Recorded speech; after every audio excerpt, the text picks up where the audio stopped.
All right, well, thank you very much, Jackie. One of the biggest announcements at today's Ubisoft press conference was For Honor reveal. And here to dig a little deeper into this new IP is Ubisoft creative director Jason Vandenberg. So, Jason, up in Montreal, the team has been working away on this game. Oh, yes. Lots of rumors about what you guys were working on, but today you had live code on stage, lots of people playing it. Yes. So tell us about the concept for this game. Where did this come from inside of Ubisoft?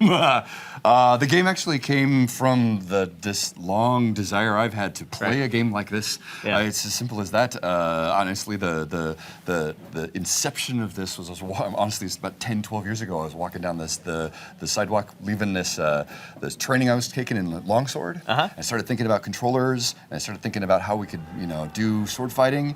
I started thinking about the right stick, and now the gameplay sort of came together. 10 years later, I found this incredible A decade team. ago. Yes. Wow. Yeah. And now it's coming to life, and it's amazing. It's amazing to be here. Tell us a bit about the idea of mashing all these sort of worlds and warriors together. I mean, it feels so fresh to me, but in the gameplay, what is it like? I mean, it's obviously, is it geared just for multiplayer? It is based on multiplayer, Okay. but it's really the goal is to to give you a controller scheme that lets you play as that warrior, lets you really fight a duel, make you believe that you're engaged in that. Right. We picked the Knights, the Vikings, and the Samurai, of course, because those are the three great legacies of history, right? Those are the things, and who wouldn't want to see that battle, right? That fight is amazing.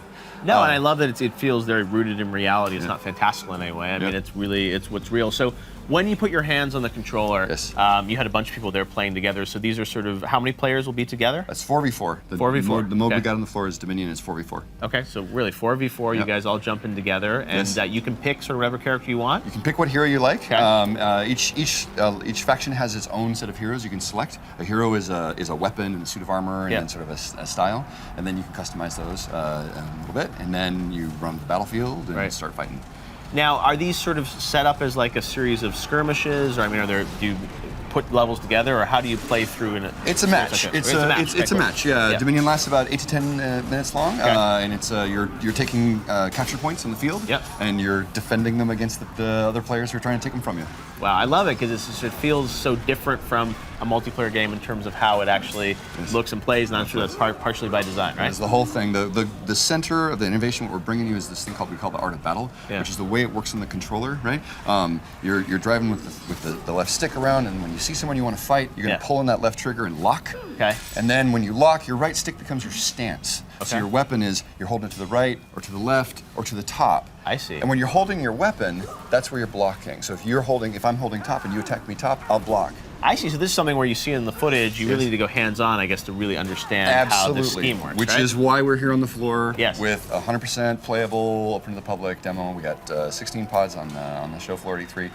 Everybody to come and play it, because you got to put your hands on it to really get how it's working. So tell us about upgrading these characters over time. I mean, when you jump in, are you going to be able to sort of, kind of gear up your hero? Yeah. We'll have a progression as you play. As you play through each hero you play, you'll be able to switch as you like, and each hero will have their own progression, a set of customizations and that sort of thing. You can enhance and then modify your gameplay in certain ways, and then you'll have, of course, sort of an overall progression that you're playing through. We'll talk more about that stuff in the months and years to come. So you have 4v4. Will there be a traditional kind of offline campaign for this game? Yes. We'll have an offline. We'll have a campaign that will focus. Give you that feeling of being that warrior, right? But in a whole different environment. We really want that part to be its own reason to play, right? But we're not going to be talking so much about that this year. This year we really just wanted to put the controller in your hands and feel this control scheme. Yeah, and show you guys and make first contact and see if it works. We've been playing it for so long, right? I mean, we really want to see what people react to. It's a whole new way to fight.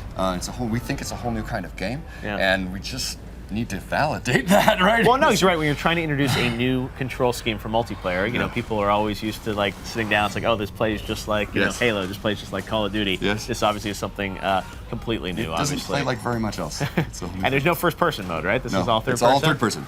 That's very, very cool. So tell me, when you guys are jumping into the game now, do you have a favorite amongst the different classes? I am definitely a knight. The character we've got here on the floor today is the Warden. They're the sort of the classical knight, and I love that character. I mean, part of my desire to make this game and sort of work on it from the first place comes from just my long-standing love of all of that, and that form of history and all those legends that grow out of that, right? So it's easy for me. Of course, everyone on my team has chosen a different faction, and that rivalry is fantastic, actually.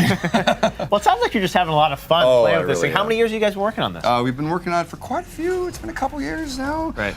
It's been a long development. A lot of iteration, I'm sure. Iteration, exactly, because we really need to find out how that thing worked, but we did that through hundreds and hundreds of different versions of the game, and really constantly, always from the beginning, forcing ourselves to build the game, get it up and running, make sure it was running over a network, make sure it was just always working with the constraints we knew we were going to use, and then just testing it with real people, and then iterate. So awesome. Whereas this is the next big step in our cycle. Yeah, well, it's a very public way to be at the press conference and have people go hands-on with it at E3. Super Jason, thank you so much. I'm happy to see that you guys are doing something brand new up in Montreal like this, and can't wait to play it tomorrow and let you know what I think. Come on down. Awesome. All right, Can't wait to hear it. Thank you very much, Jason. All right, well, joining us now for a little insight into Sword